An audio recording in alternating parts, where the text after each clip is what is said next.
വിശന്ന് വലഞ്ഞ് കുടല് കത്ത് നിൽക്കുന്ന സമയത്താണ് കേട്ടോ ഞാൻ ഈ കാണിച്ചു കൂട്ടുന്ന കോപ്രായങ്ങളൊക്കെ.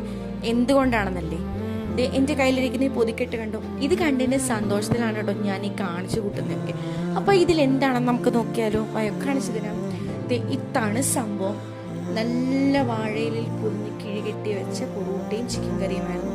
ഇത് ഓപ്പൺ ചെയ്ത് നോക്കിയപ്പോൾ എൻ്റെ മോനെ വായിൽ വെള്ളം ഊറുമായിരുന്നു. ഒന്നാമത് നല്ല വിശപ്പുണ്ടായിരുന്നു. ആ വാഴയിൽ പൊതിഞ്ഞ് വെച്ചതിൻ്റെ മണം. അപ്പോൾ കൂടുതൽ പറഞ്ഞ് വെറുപ്പിക്കുന്നില്ല, നമുക്കങ്ങ് തുടങ്ങിയായിരുന്നു.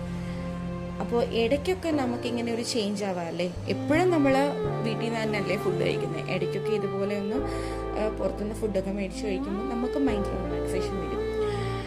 അപ്പോൾ ഞാൻ വിചാരിച്ചത് ഫുള്ള് കഴിച്ച് തീർക്കാൻ പറ്റുമെന്നൊന്നും അറിയത്തില്ലായിരുന്നു. എന്തായാലും ഏകദേശം മിഷൻ നമ്മൾ കംപ്ലീറ്റ് ആക്കി കഴിഞ്ഞിരിക്കുന്നു. അപ്പോൾ ഇത് മാത്രം കഴിച്ചാൽ പോരല്ലോ, നമുക്ക് കുറച്ച് വെള്ളം കൂടി കുടിക്കാമെന്ന് വിചാരിച്ചു. അങ്ങനെ കുറച്ച് ജ്യൂസ് ആയാലോ എന്ന് വിചാരിച്ചു. ഗ്രേപ്പിൻ്റെ പൾപ്പി ജ്യൂസും കൂടെ കുടിച്ച് ഇന്നത്തെ ഡേ എന്തായാലും കുശാലായി.